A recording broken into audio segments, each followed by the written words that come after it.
Hey everyone, welcome. I'm Joe Brady and we're here to talk about some fun stuff with color using one of my favorite tools, the Color Checker Passport from X-Rite. Now today's session is about the first part of getting color right. I'm going to use the Color Checker Passport on a couple of different shoots. We're going to take a look at a portrait shoot and we're going to take a look at a landscape shoot. And the results were very good everywhere we went. If I could only have one thing in my camera bag besides my camera, if I had one toy, and that would make me really sad to only have one toy, but if that was the limitation, the Color Checker Passport is the one piece of gear I would want to have with me wherever I go. It saves so much time in editing. It gets your color right where you need it immediately. And I'm going to show you how easy it can be. And again, we're going to do portraits and we're going to do landscapes. Now, one of the things about portraits is that I know there's some of you guys that are wedding shooters out there. And if you're shooting with multiple cameras or you have someone else out there, different camera, different model, even a different brand. By creating custom camera profiles with the Color Checker Passport, you can actually have the same color response from all your results.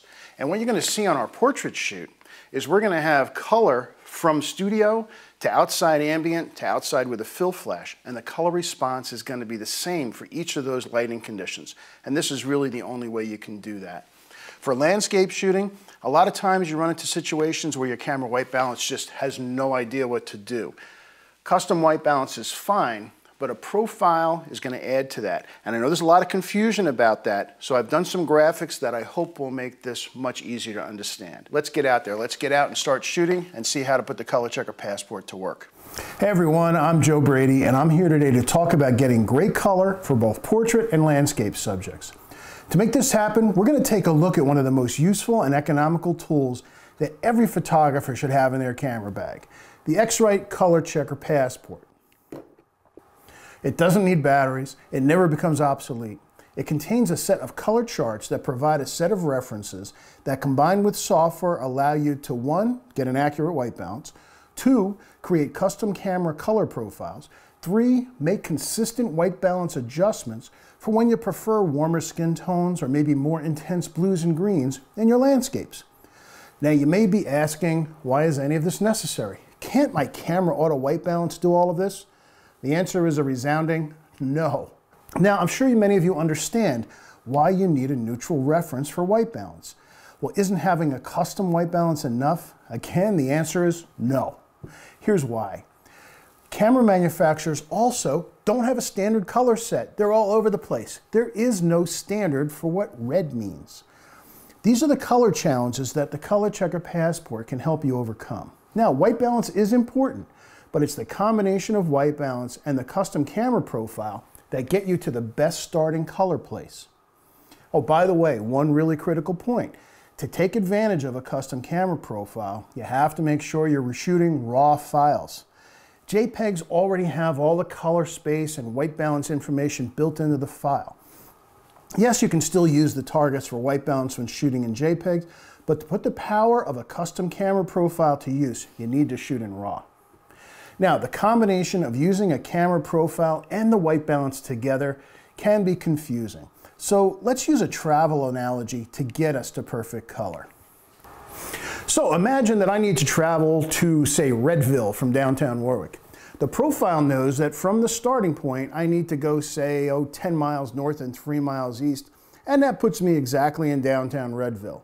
Now, if I had the wrong starting point, which would be analogous to the wrong white balance, let's say I was in Cleveland, those directions would obviously take me somewhere else. So think of the white balance as your perfect starting point, and then the custom camera profile as the direction from that point to accurate colors. So here's how we're going to proceed today. I recently did 2 shoots, one for portraits and one for landscape photography. Now for the portrait shoot, we started in the studio with strobes, and then we went outside to shoot both ambient light and then using a speed light flash both for a fill and as our main. In each case, the Color Checker Passport was put to use to provide the most accurate color reference. For the landscape shoot, the timing worked out perfectly. I just happened to have a trip to the Bosque del Apache Wildlife Preserve in New Mexico on my schedule. So I took advantage of the location and I put the Color Checker Passport to work on a wildlife and landscape shoot. Now after these shoots, we're going to go both into Lightroom and Photoshop and see how to put all this great color information to use. So we're going to start in the studio and then we'll head out west for our location shoot. Let's take a look.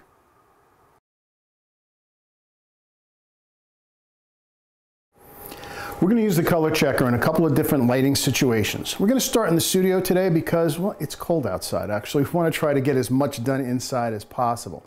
Now, I've got studio strobes set up. What that means is once I create a custom camera profile for my studio strobes, I'm really done. I won't ever have to do one again. Because remember, the color checker corrects for changes in the spectrum. My studio light spectrum are always going to remain the same. So yes, I'm going to measure the intensity of the light. I may even adjust the white balance a little bit. I may check for it just in case if I change the power a lot, there's a change in white balance. So I will always take a reference shot. But once you create your profile for your studio lights, generally you won't have to do it again. So I'm going to meter Tristan first. And since this is the primary light, I'm just going to meter right back to the light. The light over here on this side is really acting as a fill. I've got it about a stop and a half under from what this one is. So I take my measurement, I'm getting f8 from my main, just so I can see what's going on. I'm going to put the dome in and measure my other lights. So I've got my fills coming in at f5, which is good. It's just going to add some light on this side of her head. And then lastly, I've got this background light to just add a splash of light there, and that's also at f5. So I've got my fill at f5, my background at f5, and the main light on her at f8. So that's a stop and a third lower than the main. This is the light I need to concern myself with. So I'm going to have Tristan hold the target, and I want it right underneath her chin. I want it right, because this is the part that we're interested in. So actually, I'm going to even hide your face. We get plenty of your face later, so we're going to hide it for now. And I want to actually point towards the light. And I know that this is f8. So I'll just take that shot. So let me grab that. Lovely. I'm also going to get one with both of the targets in because I want to show you what we might use that for later. So I'm going to take another one where I get to see both targets. Great. All right, we're done with that. Now we can shoot. Great. Beautiful. All right, drop that whatever we call that thing. And if you can, bend it the waist towards me a little bit right there. That's it. Might feel weird, but it looks great. So we're outside. We've banished the dog. It's actually gotten kind of dark here. It's kind of chilly and all. And I'm going to shoot ambient first. Not something I would normally do. We're going to add a flash in and add some more interest. But if you needed to do this, what I need to do is boost the ISO up. We also have very different lighting conditions. We're outside. We've got a canopy of leaves that right now are pretty yellow. So they're going to influence the color that ends up on her. So first thing, I need to get my meter reading. I'm back into ambient mode. I'm at ISO 800, 80th of a second at 5.6. In fact, I think I'm going to open up a little more. We're going to go for that blurry background. I'm going to go 125 at 4.5. And first thing we're going to do is take a couple of shots of the target. So if you would hold that. And again, I'm going to get both targets, and I'm going to get just the one. Great. Okay, we got the targets. Now we can get some shots. And again, in software, since we're shooting in RAW, in software is where we're going to adjust the colors. We're going to do it just a couple of shots here because this is, again, not the way I would usually shoot. But then we're going to bring in a flash and make this a lot more interesting. You ready? Let's get some leaves there. Okay.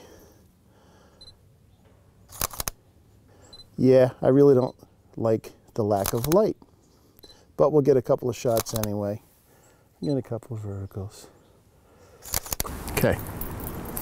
All right, so we've added a flash. I've got a speed light and an umbrella softbox right here. The flash is going to be 50 to 60% of the light because it's dark here. So by necessity, this is going to become the main light. But at 50 to 60%, now I have really two different color temperatures going on. I'm sure you've encountered that in weddings where you've got maybe tungsten in window light or flash in window light or fluorescent lights. We have the same thing going on here. So this is a time when you really need to create a custom white balance and a custom profile because we're dealing with two different spectra of light. So again, if you get that right up in the right position, again, I'm going to use my meter because I don't want to guess. I want to have it perfect. Let me get myself out of the way. And I'm getting, let me do that one more time so I can get myself out of the way. I'm getting, I went down to a 400 ISO because I want to keep my depth of field shallow. I'm at f5, 125th of a second, and that makes the flash 60% of the light. So again, I could set my camera on flash for white balance, but 40% of it isn't flash. It's this kind of weird ambient light. All right, Tristan, you ready? Angle right back towards me this time. I'm just gonna make sure I get out of the way. Great. One more, rotate your body, right there, that's it. Nice. Beautiful. I'm gonna adjust the shutter speed. I wanna lighten up the back a little bit, and to do that, to let more ambient light in, I need to slow the shutter speed down. So I'm gonna go down to 60th of a second. And by the way, that has an effect of changing the percentage of flash to ambient. By doing that, from going 125th to 60th of a second, this is now 40%. So let me just take that one more time. And it is. So I'm at 60th of a second at 6.3, but now the flash is 40%. I've changed the ratio of ambient to flash. Just to be safe, I'm gonna take another shot of the color checker with these settings because it may not be enough to make a difference, but changing from 60 to 40 may make this go more yellow because of all the leaves around. So let's go ahead and just be safe. It's easy to create these color checker passport profiles, so let's create them. Great. And let me take a couple of shots with this new mix. All right, so again, bend towards me a little bit. Nice. Beautiful. All right, now I'm gonna come in a little closer. Nice.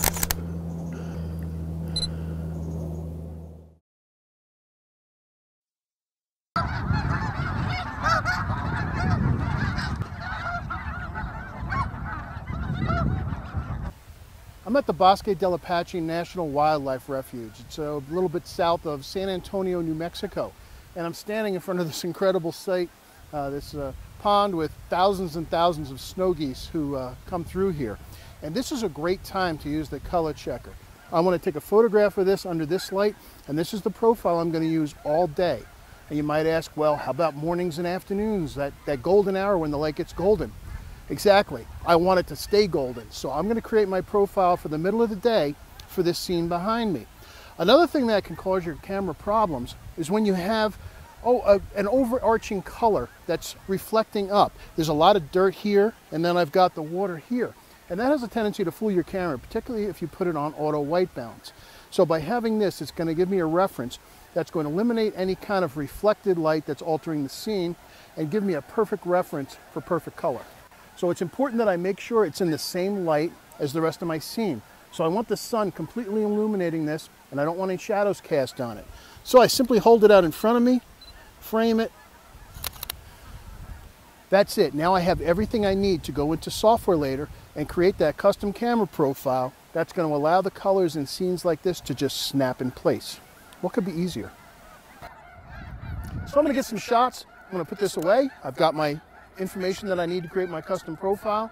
We'll put it all together in software afterwards.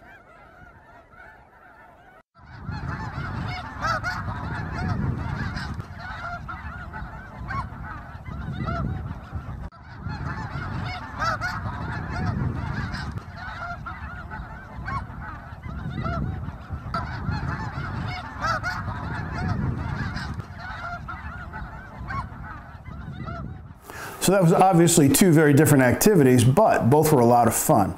Now on the portrait shoot with Tristan, I knew that I could get great skin tones regardless of the lighting, and I could maintain the cool shade of purple in parts of her hair.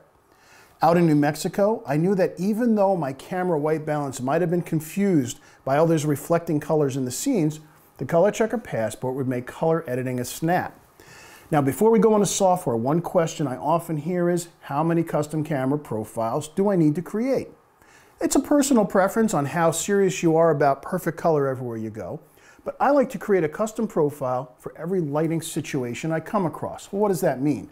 Well, I'll create one for sunlight, one for shade, one for overcast skies, and then one for each type of added light I might use. Strobes, speed lights, tungsten, fluorescent, and occasionally when there's some kind of weird mix. The reason for that is that each of these types of light sources produces a different spectrum of light. Unlike sunlight, light bulbs and flashes are not continuous in their color output. They've got spikes and valleys. Tungsten lights, well, you can see that difference with your eyes. They have more yellow, you can see that when you turn them down on a dimmer, and less blue. Fluorescent lights often have a green spike of light in their output, and that's actually something your eyes cannot see. This can cause color shifts and even the loss of certain colors. Having a custom profile under these lighting conditions will fix that. Now it's time to go into the software and create a profile, then we can put it to use. We're going to start with Lightroom. Now when you install the Color Checker Passport software, you get a plugin for Lightroom and a standalone app that lets you create profiles for the Adobe Camera Raw. One benefit is that regardless of which way you choose to create your profiles, once you create them, both Lightroom and Adobe Camera Raw will see them and can put them to use. So let's jump into software. Again, we'll start with Lightroom and then we'll go into Photoshop and use Adobe Camera Raw and the Color Checker app to create our custom camera profile. So here we are in Lightroom 5. I've brought in all the photographs that we shot of Tristan during those three conditions, the studio shoot, the outside with the ambient light, and then the outside using the fill flash. And the first thing we need to do is we need to create the custom profiles based on those lighting conditions. This is a really simple process. Just take a look at this. First, bring up the image. Here's the one we shot for in the studio. And when you install the software that comes with the Color Checker Passport, it will install a plugin into Lightroom, and it will also plug in a little desktop app that we'll use later on with Adobe Camera Raw. So if you go under Export with Preset, you'll see Color Checker Passport listed here. And just give it a name that's appropriate. So I'll say, let's see, it was my Sony A7R, and it was Studio Lights. So I click on Save. And that's it. That's as complicated as it is to create a custom camera profile. Notice that I didn't have to do anything to the file first. I didn't have to do a custom white balance. I didn't have to do any cropping. This is a raw file. The software knows how to white balance based on what it sees on the target. It knows how to do everything. Just let it do its thing. So after maybe 45 seconds or so generally, you'll see that the message comes up that the profile has been created and Lightroom needs to be restarted to be able to see that. Now, like any good cooking show, I already had a profile created using this target, so we don't have to restart. Now, here's an important piece of information you need to understand, and that's the relationship between the white balance and this custom camera profile. If I come over here in Lightroom and grab the little color picker and go over to my brightest target right here and click on that, that gives me a perfectly neutral white balance. That's great. That's a perfect starting point, but it's not enough. What a custom camera profile does, it in essence gives the software directions on how to get to these standard colors based on that perfect white balance. So if I go under calibration and rather than choose the Adobe standard, which is very safe but it's desaturated in certain colors, I want you to pay attention to what happens to these blues and the purple in Tristan's hair. Watch what happens when we choose our custom profile. So here's the A7R Studio Lights. I select that. And did you see all those colors jump? Let's zoom in a little bit and see that a little better. Again, pay attention to these blues and watch what happens to her hair. Here's what we were getting with this standard. And we've lost so much color. That's not what the target looks like. That's not how intense her hair looked like.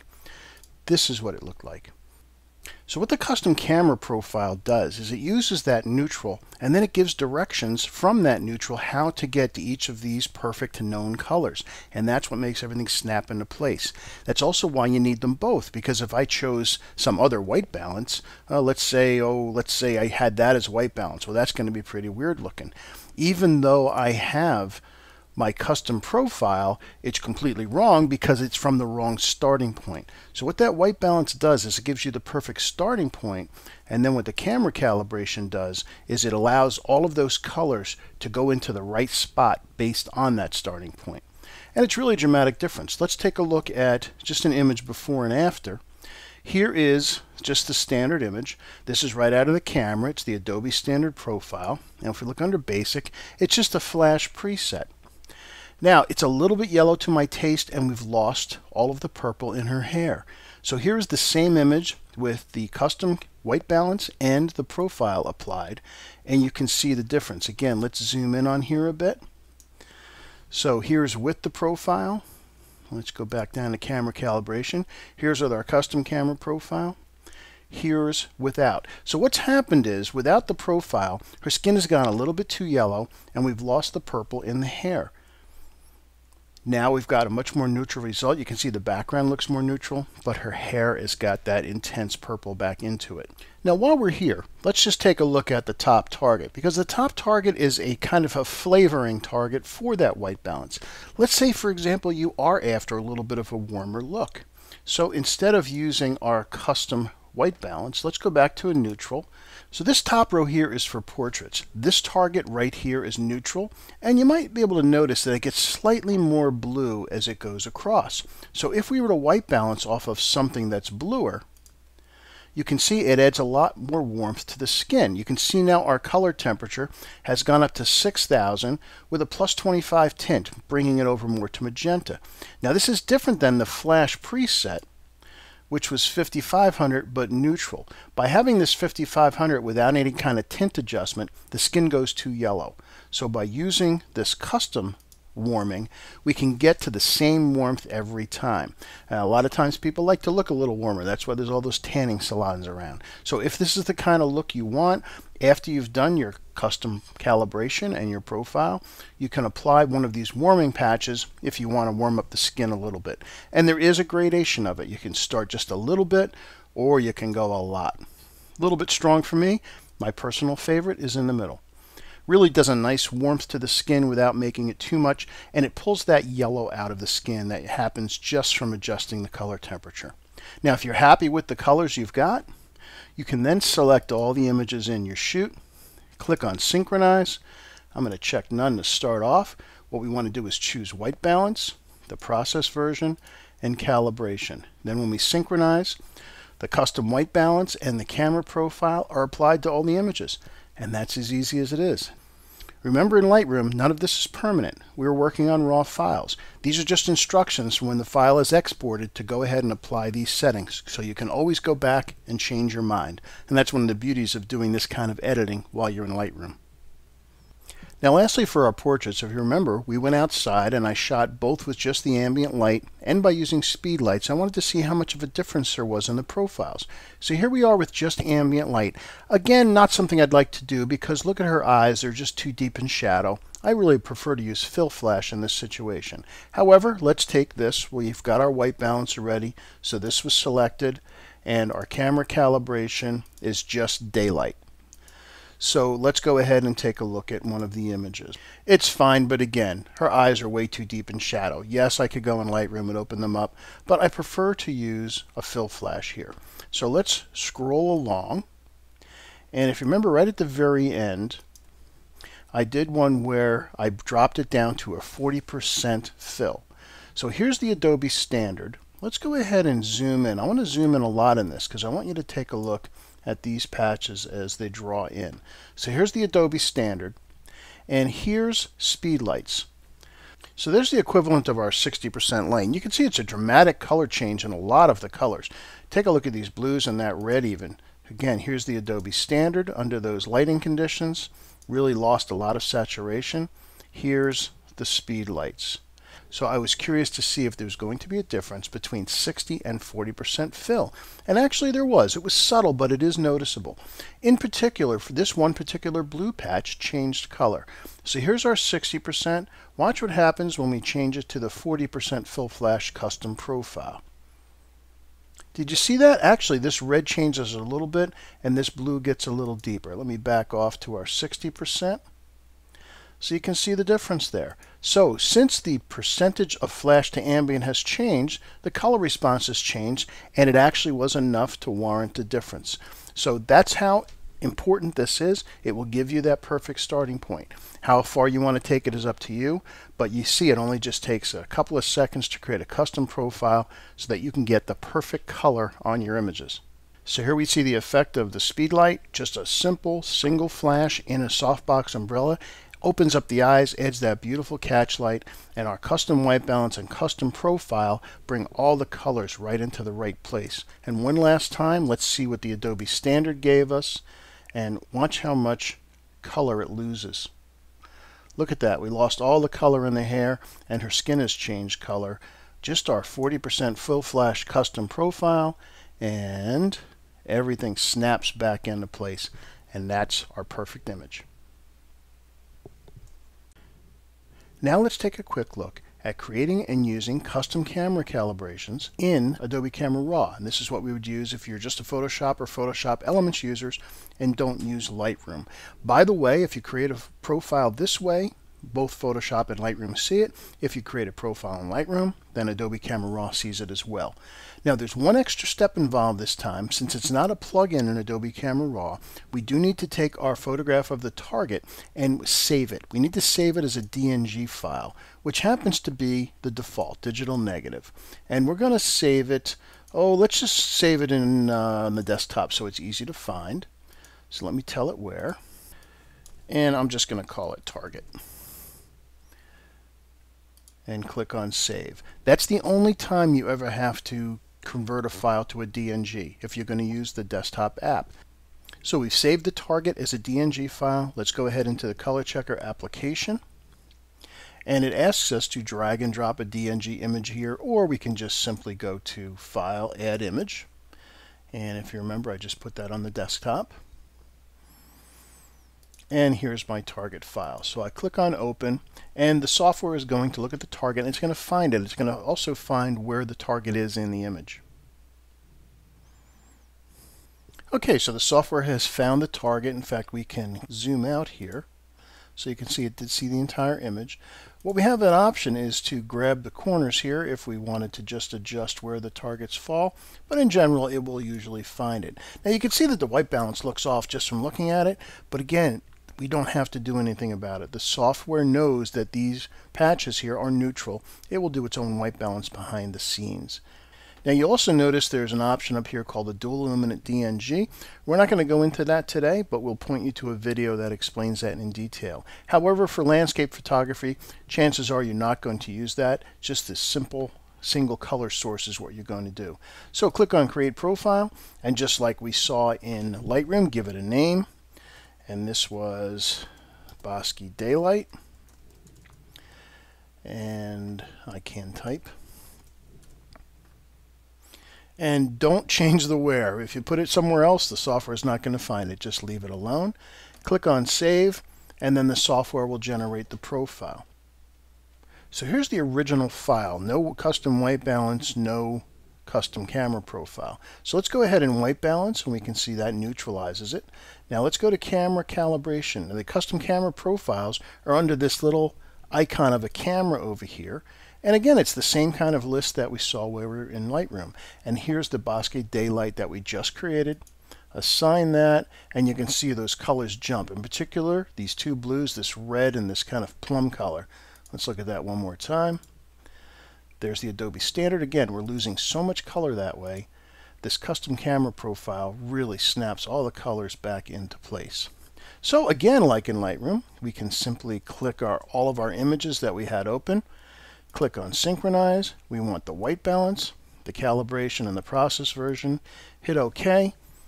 And all of our images now have these settings. Now, just as a before and after, here's an image of a couple of snow geese. Let's take a look at these, how they existed before we assigned. And we can just go to Previous Conversion, and you'll get to see this was the color that we started with. Much different than what we ended up with. We can go ahead and reassign or resynchronize these two. Hit OK.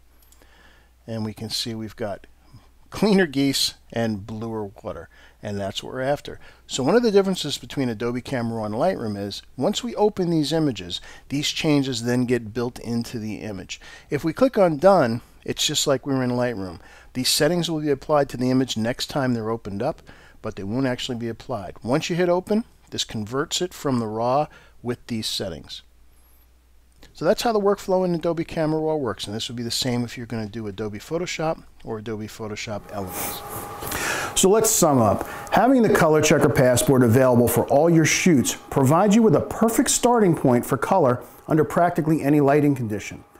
Great landscape results by bringing out all the intensity of greens and blues, get perfect skin tones under any light, and have the capability to have images from different cameras show the same color response. This all becomes possible because a Color Checker Passport provides that standard set of reference colors to ensure consistent and accurate color. Now, I've been using the Color Checker Passport since it was introduced. I can't imagine shooting without it. On the few occasions I haven't had one with me, my edits became much more time consuming and less accurate. Now, while I love working in Lightroom and Photoshop, I prefer that time be spent enhancing my images, not fixing color problems. Add the Color Checker Passport to your camera bag, put it to use on all of your photo shoots. It's going to make it much easier to get perfect color wherever you go. I'm Joe Brady. Get out there and shoot, and don't forget to bring your Color Checker Passport with you. Till next time, hope to see you online again soon. Bye-bye and be well. So I hope that cleared up how to use the Color Checker Passport. Really, you have to get out there and you've got to use it. But everyone that has taken up using the Color Checker Passport in their photography, they've all told me what a great asset it is to have. Now, a couple questions just to eliminate a little bit more confusion. A lot of people are asking about what white balance do you have to have in the camera when you're going to shoot this. And the answer technically is it doesn't matter, because for this to work, you need to be shooting raw files. And raw files don't have a white balance, they don't have a color space, they don't have anything technically assigned to them. It's just raw data. It's red, green, and blue values assigned to each pixel in your camera. When you put this in software, you can then assign the white balance either using the white balance target on the back of the color checker, or you can choose one of the neutral squares here. That will allow you to get the white balance and then apply the profile. And again, understand in a raw file while you're in Lightroom, nothing's actually being done to the file. It's just a set of instructions that will get built into the file once you export it as something else, a JPEG, a TIFF, or a PSD file. Again, when you're in Adobe Camera Raw, when you do the same kind of things, once you open it in Photoshop, then it's no longer a raw file. However, it's making a copy of the file. You always have your raw file to go back to. Again, if you have questions about syncing the images, really it's very simple. Choose your shot with the Color Checker Passport. Make sure that one's highlighted, and then you can choose as many other images as you want that were done under those same lighting conditions. It's the same exact thing in Adobe Camera Raw. Just make sure the shot with the Color Checker Passport is highlighted, meaning it's going to be brighter white around its border. Click on Sync, and the choices you want are white balance and calibration. And yes, they always ask you to choose the process version as well, which is kind of silly because everybody's up to date. But the reason for that is if you were bringing in images from an older version of Lightroom, they might have an older process version. So just sync white balance and camera calibration, and everything's just going to snap into place. Okay, let's see. Somebody asked what kind of light meter was I using. I believe during that shoot that was a Sekonic 478DR. I might have used a 758 as well. Actually, when I was out in Bosque del Apache, that was a 758. I used that for my landscape work. In the studio, I'll often use the 478. A couple other things now. We've got the color perfect. We've got the color right where we want it. And yes, you can adjust because yes, color is somewhat subjective. You might want your portraits a little warmer. You might want your landscapes to be a little more intense, a little more deep blues and greens. That's fine, but this gets you to that perfect starting point. A couple of people have asked about different types of ways to do white balance. Somebody, JT, hi JT, mentioned specifically about using the Expo disc. I had an Expo disc right when they came out, and if you like using them, that's fine. Whatever you want to use to get your white balance. However, anytime you have to put something on your lens, it's another step. It's a lot more, to me, it's a lot more work. It's fairly actually annoying to do. Isn't it easier to just simply take this and hold it out in front of you, take a picture of it, and know that when you get into software, everything's going to be perfect? To me, that's why I want to do that. Someone asked about which white patch to use for white balancing. Now, I have my own way of doing things just because I've been doing them for years. I'll tell you how I do it. You can choose the way that works best for you. If I'm going to use this target, there's actually a handful of patches on here that are all neutral. If it's not really bright sun, I'll pick the brightest white. That has the most data in it. Just as a safety for myself, just in case I'm getting very close to clipping and it's really bright white sun hitting this target, then I'll come in one just so that I know I have a little more tooth on the color in the eyedropper. Technically, this one should be correct, though. I will use one of these two. Technically, they all should match, but the lighter the patch, the more data is in it. Also, on the top chart, the portrait flavoring white balance targets, and underneath it, the landscape ones. In the top target here, the top row, this far left one is neutral. In the landscape adjustment white balance, the middle one is neutral. So actually you've got 1, 2, 3 for doing white balance, and you've got the big one on the back for doing custom white balancing camera. They will all work exactly the same. Someone asked, do you need to apply the white balance before applying the profile? The order you do it really doesn't matter. Just make sure you have them both done, because again, remember, the white balance is saying what is the neutral, and then the color checker gets you to the right colors from there. Since when you're doing this in either Adobe Camera Raw or in Lightroom, nothing's actually happening to the file. Remember, it's just a set of directions to do it. Choosing the white balance first or the profile first, it's not going to matter. Typically for me, I'll choose the white balance first and then assign the profile, but whatever way makes sense to you. Let's see, the software we've just seen. And when you, and somebody asked about when you're sending images out to a lab, does your monitor need to be calibrated? And the answer is absolutely. Thanks for your great questions. Thanks for joining us, and hope to see you online again soon. Till next time, be well. Bye-bye.